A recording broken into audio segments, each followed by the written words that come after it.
Mandy Cohen je šefica bila, možemo reći slobodno, Ministarstva zdravlja North Carolina, a sada je Bidenov prvi pik, odnosno postavljena da bude šefica američkog CDC-a. Američki CDC, dobro znamo što je, dakle njihova glavna main organizacija koja donosi sve mjere, bilo kakve mjere obveznog cijepljenja, lockdowna u vezi prošlih ili budućih pandemija. Ono što je zanimljivo da je izašlo svjedočanstvo, pustit ću vam ga dakle na svim svojim društvenim mrežama, gdje Mandy Cohen svjedoči, priča kako su donosili oni taj lockdown i zabrane. I žena se smije, demonski se smije i kaže, razgovarala sam, ne znam, sa svom kolegicom iz druge američke države i rekla sam joj, zar ćeš ti dopustiti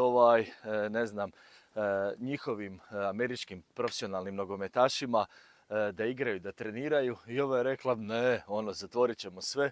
I ova je rekla, ha, i ja ću isto.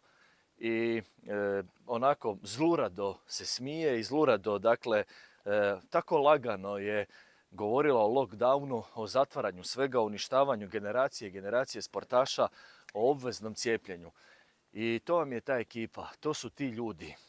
I onda se oni pitaju zašto njima nitko ništa ne vjeruje, onda se oni pitaju, ne znam, zašto ne vjeruju Berošu, Capaku, zašto ne vjeruju svim tim globalističkim centrima moći kojima nije u interesu zdravlje građana, kojima je u interesu u stvari narušavanje zdravlja građana i gomilanje milijarda bogatstva sebi i društveni pokus da vide sve kako se događaju procesi unutar društva, da vide ko im radi određene probleme, ko je neposlušan, gdje su uzroci tog neposluha, otpora i tako dalje. Sada ne idem u sve detalje. I hrvatski narod mora znati, dakle,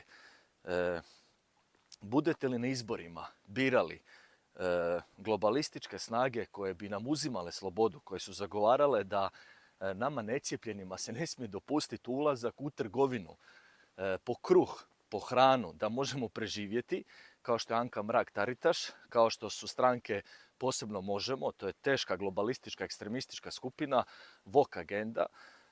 Oni su tražili cijepljenje svega što hoda u Hrvatskoj. Kekinka se tu huškačka posebno isticala u cijeloj toj priči, Sandra Benčić. Dakle, to su ljudi koji su tražili zatvaranja, stroge mjere. I to su ljudi kojima su krave glavni problem, valjda, klimatskih promjena i mi ljudi, naravno, koji imaju neke druge idole i koji imaju druge gospodare koji stoji iza njih i koji ih masno financiraju.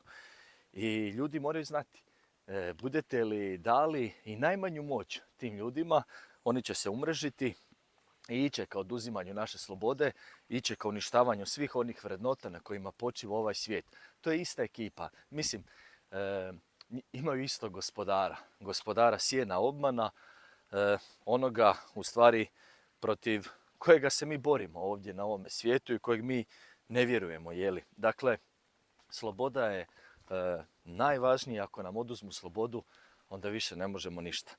Pa pustit ću vam evo u komentarima taj video da pogledate skrinove, a vas molim da budete mudri, pametni i da ne nasjednete podjelama, klevetama, izmišljanjima s kojima će se ova ekipa sigurno baviti prije izbora, jer mnogi su ih prozreli, mnogi su vidjeli što oni rade, koji su to lažovi i oni će napraviti sve što mogu, a imat će ogromno brdo love za kampanju, za promidžbu, da ipak zasjednu na pozicije moći, a hrvatski narod im treba ipak reći neće moći. U Hrvatskoj nećete, možete gdje hoćete, u Hrvatskoj nećete.